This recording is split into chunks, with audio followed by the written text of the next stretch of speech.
Oi, boa tarde. Você que está me ouvindo, a gente hoje começa a carta, terminando o capítulo 7, Carta de Misericórdia, em que, nesse capítulo, a irmã Dufour relata justamente um espírito na vida, no plano espiritual, né, no Hospital Esperança, em que ele vai chamar da tribuna da humildade, relatar uma experiência dele. Ele foi espírita na Terra, e ele está falando justamente dos equívocos que ele cometeu na Terra, né, na sua última reencarnação. Então, ele acaba aqui comentando, e a irmã Dufour utiliza ele como exemplo de despertamento para nós, que ela fala muito sobre a mágoa aqui nesse sentido.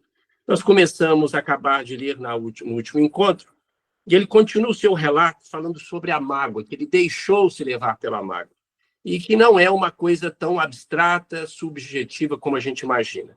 Como eu disse, gente, nos outros encontros, para quem não escutou o outro encontro, o cérebro trabalha com expectativa, todos nós, o trabalho é assim que o cérebro trabalha, não interessa, é desde o animal até nós, seja em qualquer tipo de relação. Então, a gente sempre está, o cérebro, esperando alguma coisa, seja lá o que for, não sei, se é afeto, carinho, reconhecimento, validação, dinheiro, seja lá o que for que você possa parar para pensar numa relação que você tem com alguém. E sempre a gente vai ser decepcionado por essa pessoa em algum momento, mais ou menos, porque a gente tem muitas expectativas, e a pessoa nem imagina o que passa pela nossa cabeça, em termos de expectativa. Aquela pessoa que você está passando na rua, ela te cumprimenta, mas você fica um pouco decepcionado, porque você achou que ela fosse te cumprimentar de forma mais entusiástica. A pessoa nem estava pensando nisso. Então, só para você ver como é que as expectativas elas são infinitas em relação a outra pessoa.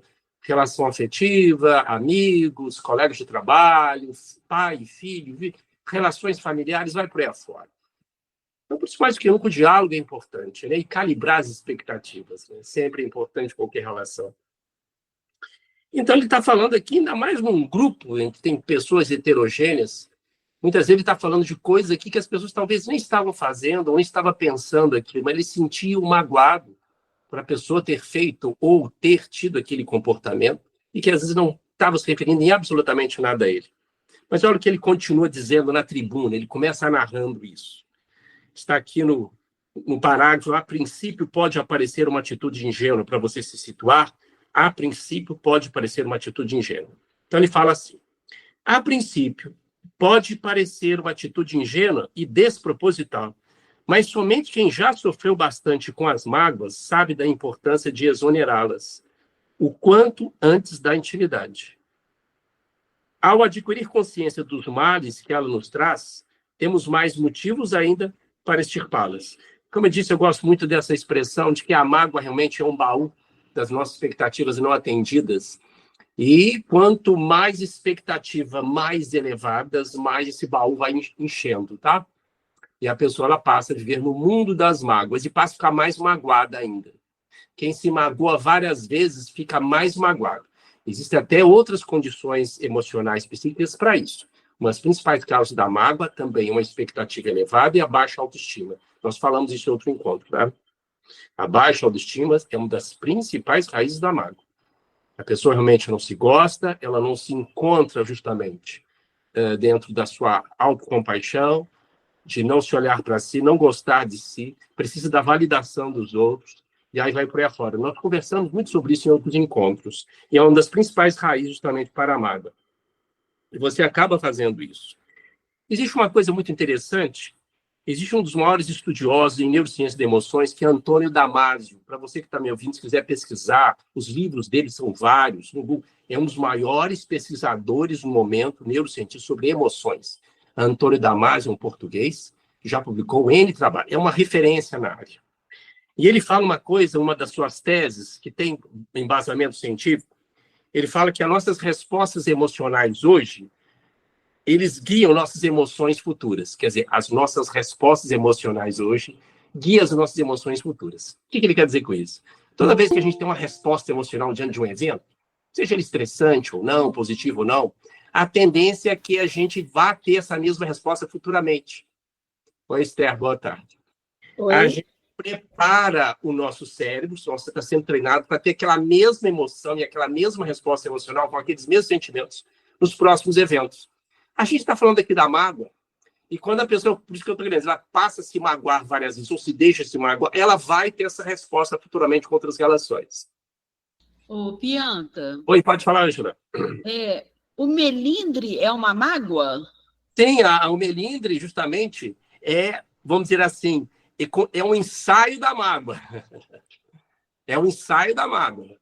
É porque a pessoa, vamos dizer assim, é chamada a atenção, ou é colocada numa situação, aí ela fica melindrada, magoada, não sabe sair daquela situação e se retrai. Seria uma mágoa, né? Claro, o melindre é um ensaio da mágoa. E com certeza vai gerar uma mágoa se a pessoa continuar pensando, revivendo, remoendo aquilo. Principalmente quando as expectativas são muito elevadas. Eu não esperava que o fulano falasse assim comigo. Eu não esperava que ele fizesse isso. Vai fazer. A pessoa não tinha que ter expectativa. Então, depois tem que conversar com o fulano ou ciclano se a pessoa acha que isso é importante fazer. Então, gente, isso é muito interessante que ele está falando, né? Que as nossas respostas emocionais, tanto que é comprovado neurocientificamente, vou falar para vocês, existem trabalhos científicos falando para isso, que, por exemplo, as pessoas se acostumam, por exemplo, com a pessoa não ser leal. Então, a pessoa não ser leal, ela acostuma com isso. Ela faz uma, faz duas, faz três. Então, ela passa a acostumar com essa emoção. Ela se programa emocionalmente para fazer isso. Quer dizer, o cérebro ele vai se moldando, ele vai se adequando àquela situação. São reações emocionais maiores e menores que a gente acaba se adequando. Então, é isso. O cérebro ele se acostuma com a desonestidade, tá, gente? Por isso que eu faço uma coisa desonesta hoje e ela acaba fluindo ao longo do tempo. Claro que a desonestidade, gente, ela não começa hoje, agora. Eu vou fazer uma coisa desonesta, aí eu começo a ficar desonesto. Eu começo lá atrás, com uma coisa mais simples do mundo, às vezes na infância, na pré-adolescência, ou mesmo na idade adulta. Tem um grande ganho, aí começa a gostar daquilo e começa a se preparar emocionalmente, se adaptar para ter aqueles ganhos. Lembra? O cérebro precisa de ganho. Então, olha só, o cérebro se acostuma a ser desonesto. Então é isso, a gente se prepara emocionalmente para os próximos passos, de acordo com o que a gente reage hoje. E a mágoa é isso, a gente está sempre querendo se magoar com cada estímulo que a gente recebe, e é o que ele continua dizendo, olha o que ele continua falando. Eu trouxe, durante décadas, a lembrança desagradável de pessoas e situações que permiti morar em meu pensamento por mais de uma hora na condição de opositores. Olha, como eu disse para vocês, não tem assim um embasamento científico se mais de uma hora, menos de uma hora. O que interessa, gente, é que a emoção produz um sentimento e ela se instala muito rápido. O problema é o quanto ela vai ser alimentada por pensamentos ou repetições de comportamento, como eu disse. A emoção e um sentimento, ele passa a habitar em nós de acordo com a intensidade da emoção, né? Que a emoção, gente, ela tem um forte poder de intervir na memória.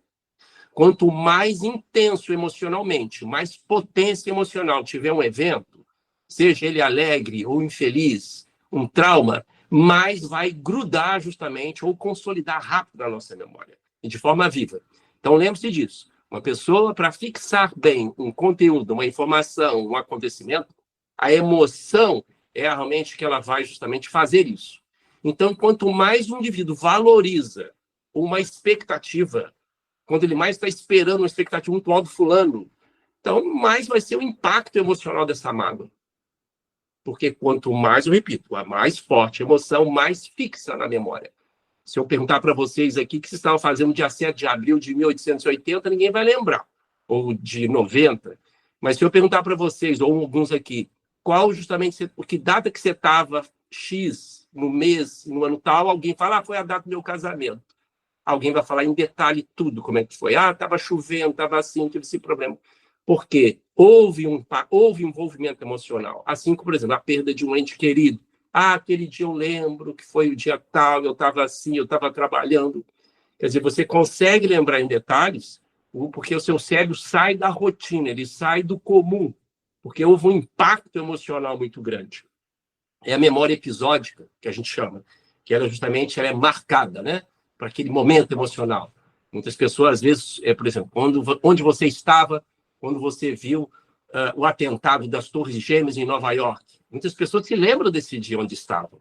porque houve um impacto emocional muito grande. As imagens, o avião, a explosão, as pessoas entraram em pânico mesmo estando distantes de Nova York, a quilômetros e quilômetros distantes. Quer dizer, o impacto emocional, ele fixa na memória o que nós estamos passando naquele momento. E não deixa de ser o que ele está falando também. Quanto mais expectativa nós temos de uma relação e magoado nós ficamos, aumenta essa chance dessa mágoa perdurar. Então, gente, o impacto emocional. Existem mágoas muito disfuncionais, gente, vamos dizer assim, né? Que é a traição, seja traição afetiva, traição econômica, infidelidade conjugal, infidelidade econômica, e vai por aí afora. Então, assim, uma traição é muito impactante. A pessoa pode levar aquela mágoa para anos ou décadas. Então, ela ocorre muito rápido. Então, o mais importante, como eu disse, é tentar identificar isso na hora. É uma forma que eu já falei para você, nomeação dos afetos, é uma técnica que nos ajuda a diminuir o impacto ou justamente diminuir os disparos da amígdala, que é as regiões mais profundas do cérebro. Que ele vai falar aqui sobre o que nós chamamos várias vezes de honestidade emocional. É começar a reconhecer realmente que temos, sentimos, e de uma forma acolhedora. Você justamente acolher suas emoções e sentimentos sem julgamento. Uma coisa difícil, mas é um treinamento que todos nós somos chamados para isso, viu? E que ele está falando justamente que ele não teve isso, como muitas pessoas não têm. E lembrar que ele continua aqui. Olhei demais para fora e a doença desceu da cabeça para o coração. Olhei demais para fora e a doença desceu da cabeça para o coração. Isso aqui, como eu disse, é um sentido figurativo, mas realmente a gente está usando aqui a energia da cabeça, do córtex, do cérebro. O cérebro está pensando, aquela pessoa, estou sentindo aquilo. E você passa a pensar várias vezes, aquilo passa a descer para as regiões profundas do cérebro e passa a gerar um padrão emocional. É justamente o que o Damasio, que eu falei para vocês, o Antônio Damasio fala, que as nossas respostas emocionais guiam nossas emoções futuras. Então, você está sustentando a mágoa. Aquilo vai descendo para as regiões profundas do cérebro e vira um hábito. Nas mesmas regiões que formam o hábito, que são as regiões mais profundas do ponto de vista técnico, se você quiser pesquisar, principalmente no chamado corpo estriato, nas regiões mais posteriores dele. Todos os nossos hábitos. O hábito de comer docinho depois do almoço, o hábito de fazer um crochê muito bom, o hábito de cozinhar sem pensar, você faz as coisas sem receita, né? Então, que hábito é isso? Onde é que está construído isso? Nas regiões profundas do cérebro. É o mesmo mecanismo, por exemplo, que perpetuaria esse tipo de emoção. E vai, porque ele sempre vai responder dessa forma. Então, gente, desdobrar uma emoção, remoer sentimentos, é uma forma de criar um hábito emocional. E nós vamos sempre reagir assim nos próximos estímulos. Olha só como é importante, você que está me ouvindo, a chamada inteligência emocional. A capacidade de autoconhecimento, como a gente está falando.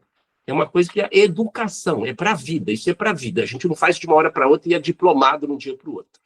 Isso é coisa para todos nós, que é muito novo para todos nós. Como eu disse, nossos pais, nossos avós, bisavós não foram treinados, programados para isso, nem nossos professores. Ninguém falou isso, ninguém ensinou isso para a gente. E hoje eu estou achando até bonito, algumas escolas estão tendo hoje curso de inteligência da afetividade, principalmente algumas escolas em São Paulo, aqui na nossa cidade parece que já tem uma, fazendo parte do currículo de inteligência emocional. Uma coisa belíssima isso. É um grande passo. E ele fala justamente isso. Então, a doença desceu da cabeça para o córtex cerebral, para as regiões mais profundas do cérebro, que é o coração, onde passou a ser automático. Quando o cérebro não gasta mais energia para realizar um sentimento, uma emoção, para justamente um comportamento, já virou automático. Tudo aquilo que você fala, que você sente, sem pensar, você age, já está no automático, já virou hábito, já virou um conectoma. Já virou justamente um caminho. O cérebro já sabe fazer aquilo rápido. Igual o cachorrinho, o gatinho que você tem em casa. Ele vai, claro que ele é programado para fazer aquilo, mas é o mesmo mecanismo.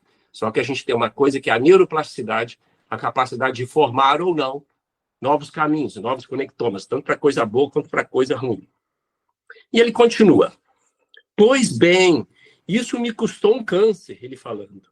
O desencarne prematuro. Perdas afetivas muito caras, lágrimas sem conta, angústia interminável e isolamento. Aqui estou diante de mim mesmo. e os meus supostos inimigos, aqueles que me feriram, onde e como estão. Nós comentamos sobre isso, essa frase dele é muito interessante. Aqui estou diante de mim mesmo. É interessante que nós falamos certa vez de que o Inácio Ferreira, o espírito Inácio Ferreira, através da mediunidade de Carlos Bacelli, ele falava que quando ele desencarnou, ele tinha um medo de encontrar com a própria consciência. Ele que foi um homem da caridade, né? Ele foi um médico da caridade em Uberaba, mas teve seus problemas. E ele tinha esse medo realmente de encontrar consigo mesmo. É por isso que muitos espíritos, é uma teoria, tá, gente? O que eu estou falando não é uma resposta fechada, mas acredito que muitos espíritos que desencarnam, milhões de espíritos desencarnam, saem fora do corpo e eles se encontram confusos fora do corpo, ou nem sabem que desencarnaram. É uma tentativa de, talvez, não encontrar com a própria consciência, sabe? É uma tentativa, justamente, de não enfrentar a si mesmos. Tanto que alguns já estão perto da própria consciência e fogem, pois não aceitam o plano espiritual, não aceitam o novo modus operandi, ou novo modo de viver. A gente percebe isso muito nas chamadas reuniões experimentais mediúnicas, em que os médicos têm a possibilidade de trazer para nós a comunicação de muitos espíritos sofredores. E são vários relatos que a gente observa. Eu tenho quase 40 anos de reunião mediúnica e tive a oportunidade de observar vários relatos diferentes através de vários médios de espíritos que desencarnam, mas, no fundo, eles não querem encontrar consigo mesmos, não querem encontrar isso com a própria consciência e negam a ajuda do plano espiritual, ou dos amigos, ou dos familiares espirituais. É algo que faz parte, né? É a tentativa de sobrevida. Bom, ele continua. Certamente, ele está falando com os inimigos, né? Certamente seguem seus caminhos e não levam más lembranças, especialmente de minha pessoa. Bom, está querendo dizer o que ele tinha feito, então, né? Meus amigos, o drama é um só. Tivesse lucidez suficiente e bastariam 60 minutos para descobri-lo. Bom, como eu disse, o ideal seria bem menos 60 minutos, né? A gente precisa cada vez, como ele vai falar mais aqui, mais adiante, honestidade emocional de identificar nossas emoções. Aí ele fala na próxima. Vamos comentar o próximo parágrafo. Faltou-me honestidade emocional. Romance do Fogo fala isso muitas vezes no livro, viu, gente? Uma das coisas que eu acho mais linda desse livro e que se encaixa perfeitamente em sintonia com as chamadas neurociências do comportamento, né? É procurar as pessoas terem essa honestidade emocional e acolher as emoções, acolher os sentimentos. Sou ser humano, errou, erra, vai errar ainda. É vulnerável e vai ser vulnerável ainda. Isso é uma característica humana. Como eu disse, a perfeição existe na nossa mente. A perfeição, ela só existe na nossa mente, na nossa construção. Ele continua. Faltou-me honestidade emocional para admitir que fosse invejoso, olha só, ciumento, competitivo, avesso a críticas e melindroso. Olha, gente, como eu disse, nós não somos programados para aceitar isso que parece um pesadelo para nós, tais questões. Mas fazer parte da nossa condição humana, porque a nossa sobrevivência social nos faz muitas vezes ser isso. Tem inveja, tem o ciúme, nós já conversamos sobre isso. A competitividade, o melindre que a Ângela falou. Isso faz parte de uma tentativa de adaptação social. Nós queremos pertencer ao meio. A gente quer ser adaptável, a gente quer ter vínculo, é necessário. E muitas vezes a gente acaba jogando essas emoções para não perder esse vínculo. A gente quer ser respeitado, a gente quer se sentir útil, a gente quer se sentir importante. E grande parte disso é o nosso ego. Que o nosso ego, que eu disse que ele é importante, é a base do nosso amor para construir a nossa autoimagem e para justamente nos ajudar a manter a nossa sobrevida, seja física e mental. E muitas vezes extrapolamos esse ego, que ela vai falar da arrogância, que é uma tentativa de compensar. Nós vamos falar daqui a pouco, nós já falamos sobre isso, mas ela vai voltar a falar da arrogância, que é a tentativa de compensar muitas questões, muitas vulnerabilidades nossas. Então, eu quero dizer, você que está me ouvindo, eu quero que você entenda que isso aqui não é um defeito especificamente, isso faz parte da nossa natureza humana. Tudo que nós acabamos de ler agora, invejoso, ciumento, competitivo, lá o que for, pode ser uma lista enorme. Eu quero que você entenda que esses sentimentos só o ser humano tem e faz parte da evolução da espécie humana. Todas as emoções e sentimentos eles são adaptativos e a maioria foram aprendidos. Muitas emoções que eu sinto e sentimentos que eu sinto e você sente foram aprendidos com a sociedade, com os nossos pais, educadores, desde a primeira infância, nossos primeiros passos, nos primeiros meses. Porque é uma questão muito cultural os sentimentos nossos, tá?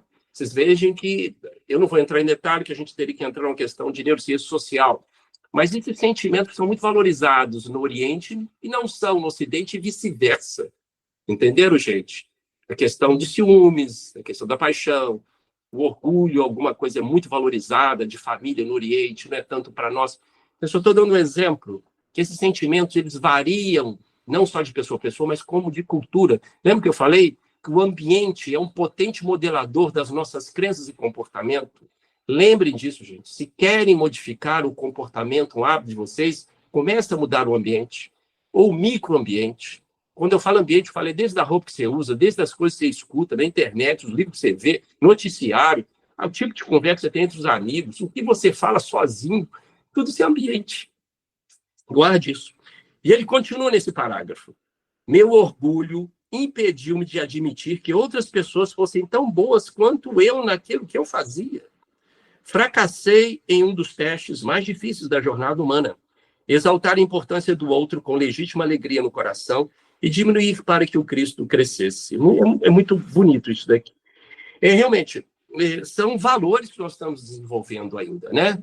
Que é a questão justamente da empatia, da caridade, do respeito, de comemorar justamente a vitória dos outros, porque isso realmente não faz parte ainda de uma natureza de sobrevivência psíquica, emocional e corporal do nosso cérebro, mas são valores que, vamos dizer assim, eles estão em sementes no nosso cérebro. Nós temos uma dessas funções, principalmente uma região profunda do cérebro chamada ínsula, que ela realmente é a capacidade de reconhecer a emoção alheia e desenvolver empatia. Nós temos isso. E também a solidariedade.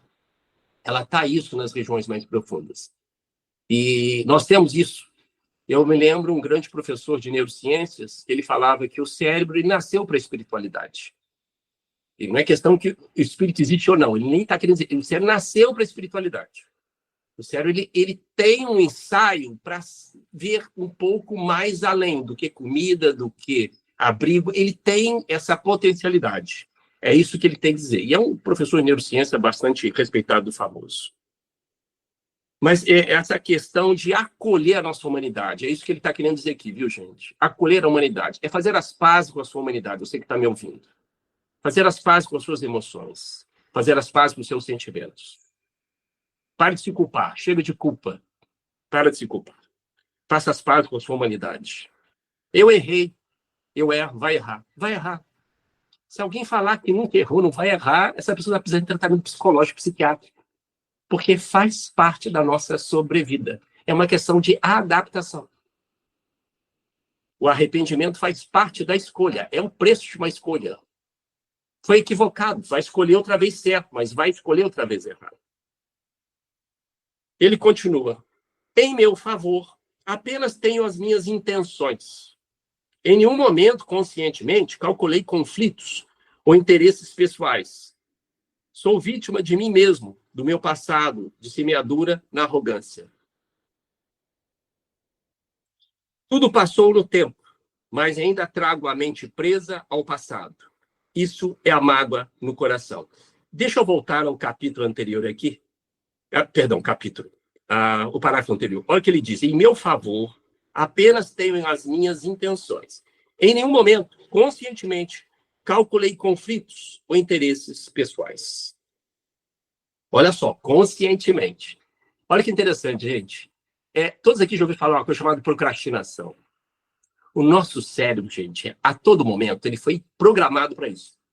Para fazer cálculos rápidos entre benefícios e riscos de uma tarefa ou de uma ação. Mesmo você não tendo consciência. É por isso que a gente tende a procrastinar aquilo que o valor não está muito claro, a recompensa não está clara, o motivo não está claro, você acaba procrastinando. Bom, o que tem a ver isso que você está falando, Carlos? Que conscientemente a gente não calcula certas coisas, mas o cérebro está fazendo. E a gente passa a ser vítima do nosso automatismo cerebral. A gente passa a ser reativo. Então, cada vez mais precisamos refletir melhor sobre esses cálculos. O que tem valor? Lembra daquele papo que nós falamos em outros encontros? O que realmente tem significado para você? Não, sinceramente, depois você pensa de novo. Todos nós, para mim e para você. O que tem significado para a sua vida? O que te motiva? Como diz os próprios neurocientistas especializados em neurociência do comportamento, ele fala que todos nós somos movidos por aquilo que amamos. Todos nós somos movidos por aquilo que amamos. Já falei, tem gente que adora amar as plantinhas. Tem gente que adora fazer coleção de xícara. Tem gente que adora acompanhar seu time de futebol. Aí, se é errado, cara, não, opa, não vamos julgar. Eu estou falando que tem significado. Então, são coisas muito íntimas e pessoais. Tem significado tomar banho, ficar bem limpo, cuidar da casa. Mas isso é uma coisa boba, cara. Isso é uma coisa que todo mundo deveria fazer. Não. Para algumas pessoas tem mais significado isso do que outras. Então, eu estou querendo aqui, gente, sem julgamento, que você reflita sobre isso, que seja uma reflexão importante para a própria vida sua pessoal, profissional, social, familiar. O que tem significado, valor? A gente não vai estar mais enganando o nosso cérebro. E o cérebro não é bobo, ele não pode ser enganado. Você acaba realmente alinhando. O que o cérebro está realmente me programando para fazer? É aquilo que eu quero mesmo? É as minhas reais intenções? Lembra a individuação que nós falamos em outros encontros? É a nossa, realmente, o nosso eu, a nossa capacidade. O que você quer da vida realmente? Oi, pode falar, Ju. Mas aqui, é difícil você saber o que realmente tem significado. Às vezes, o que parece que tem significado para mim é um mero passatempo ou uma coisa que não é agradável. Eu acho que é um pouquinho complicado a gente encontrar um significado saudável, vamos dizer assim. Então, você entendeu? O significado para uma criança hoje, ou para um adolescente, o que tem significado para um adolescente? É ir para baile, é ir para o funk, é ir para ficar na internet. Isso é o significado. Agora, para nós que já passamos, né, da 60 a mais, então, qual que é o nosso significado hoje? Não é mais sair, ficar dentro de casa, né, ficar em frente da internet, assistindo série. Então, isso é assim, qual que é o equilíbrio? Não é equilíbrio, qual que é o ponto, né, de virada desse significado? Onde está a nossa escolha fácil para isso? É mais ou menos isso. Obrigado, Ângela. Excelente pergunta. É isso mesmo. É que os nossos significados, entre aspas, eles são produzidos. Produzidos pela mídia, produzidos pela opinião do seu amigo, do familiar, do ambiente, da religião. Faz porque é bom, faz porque é gostoso, faz porque é saudável. Às vezes é saudável, mas não tem significado para mim, e a coisa não vai e acaba me enganando. É isso que nós estamos querendo dizer, Ângela. É quando a irmã Sufu fala realmente de individuação. O que tem significado da sua vida? Claro, tem vários significados que eles são disfuncionais. E a pessoa, justamente, não por ter outro significado, nunca parou para pensar que existem outros significados mais saudáveis na vida dela, ela está fazendo aquilo. Então, os significados, geralmente, eles são impostos para nós, pela cultura, pelo meio, pelo ambiente, pelas crenças. Então, esse mergulho íntimo da individuação que o Carl Gustav Jung fala é justamente isso. É o significado de verdade. O que tem significado de verdade para você? E que, se ele for realmente disfuncional, talvez ele esteja determinando muito dos seus comportamentos. Então, mais do que nunca, a reflexão é mais profunda do que a gente imagina. Entendeu, Ângela? Não há uma resposta específica e cada um vai ter que encontrar seu significado na vida. Como eu disse, há pessoas que têm significado em cuidar do cãozinho, cuidar da casa, em varrer a casa, assistir seu time de futebol, desde que não esteja atrapalhando a vida de ninguém, nem perturbando a sua própria saúde física e mental. Então, gente, vejam só, o cérebro não adianta, o cérebro não é bobo, guarde isso. A gente, quando não tem valor alguma coisa para nós, aquilo não tem significado, aquilo não vai. Você vai acabar tendo disciplina, e depois vai morrer. Sabe por que não termino aquilo? Por que não faço aquilo? Se fosse assim, esse significado seria fácil, né, gente? Eu vou estudar o evangelho e vou ser humilde e caridoso, vou ter perdão com todo mundo. Por que a gente não faz isso? Porque ainda essas ações não têm tanto significado para o nosso cérebro, tá? Como disputa, como conquista. Então, é uma coisa para ser pensada que eu estou falando, tá, gente? Que o cérebro ele vai atrás, colocar em prática quando a coisa tem recompensa, tem valor. quando essa recompensa, esse valor, esse significado não está claro, ele vai procrastinando e fica só no teórico. Isso é uma reflexão para todos nós. Bom, terminando aí, quantos minutos nós temos, Renato? Tá bom, vamos terminar aqui. Em meu favor, apenas tenho as minhas intenções, já falei, depois voltando aí. Tudo passou no tempo, mas ainda trago a mente presa ao passado. Isso é a mágoa no coração. Permitir-me adoecer, magoar é admitir ser ferido, machucado. A cicatrização pode demorar. A minha está processando somente depois da morte. Como? Como cicatrizar essas ulcerações que eu mesmo provoquei? Como esquecer? Foram as perguntas que fiz desesperadamente ao tomar maior consciência do quanto me faziam sofrer. Olha só, gente, ele está falando uma coisa que nós estamos dizendo. É uma pessoa que nunca mergulhou intimamente. É uma pessoa que nunca teve essa oportunidade de fazer o que estamos fazendo. De estudar as próprias emoções, de ter a aceitação da sua humanidade. É uma pessoa que queria ser perfeita. É uma pessoa que queria se enquadrar em princípios religiosos, às vezes muito, mas muito idealizados. A gente deve ter referência, a gente deve procurar o caminho. Mas cuidado, existe um caminho real e um caminho idealizado. Cuidado isso, tá? Para você que está me ouvindo, que tem uma crença, que tem uma ideologia, é muito saudável, como já disse, a espiritualidade é uma coisa fantástica para a gente superar a nossa animalidade, os nossos condicionamentos ainda muito egoístas, muito selvagens. Mas cuidado para não entrar numa questão muito, mas muito delicada. Nós temos um comportamento humano real e não vamos entrar numa questão ideal. A idealização, ela distancia da humanidade. Terminando, Dona Modesta, aqui presente, é testemunho da minha dor. Modesta foi médium na década de 60 e 50, no Hospital Uberabense Psiquiátrico, muito citada pelo Chico, fez um trabalho maravilhoso em Uberaba. E ela continua no plano espiritual sendo médium e trabalhando junto aos sofredores. Ele continua.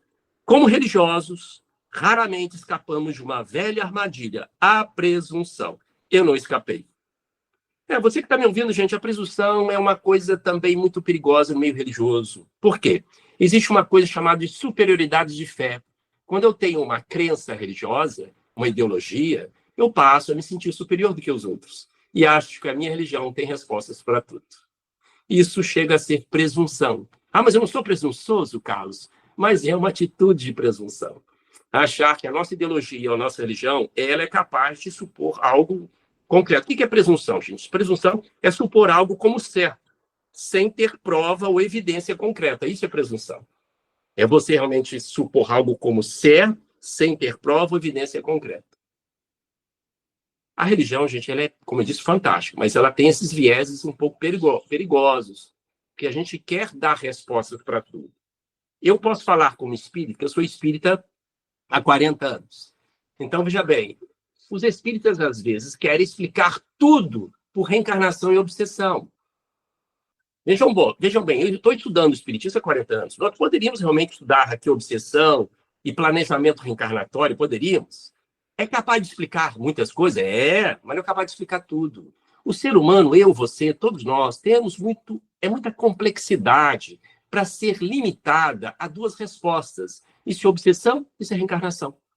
Existem N outras variáveis para explicar o que você é hoje, o que eu sou hoje, o porquê eu estou aqui hoje, ou porquê aconteceu aquilo ao longo da minha vida e da sua.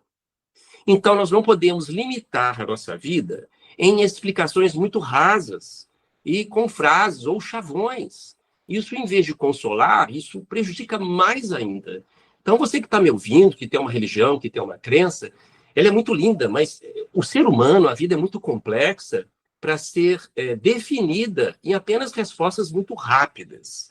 É muito bonito algumas frases da vida espiritual, é muito interessante para a reflexão nossa. Você pode dizer, olha, mas espera aí, a ciência não é capaz de explicar tudo. Claro, não é mesmo? Não. Mas a religião também não é capaz de explicar tudo.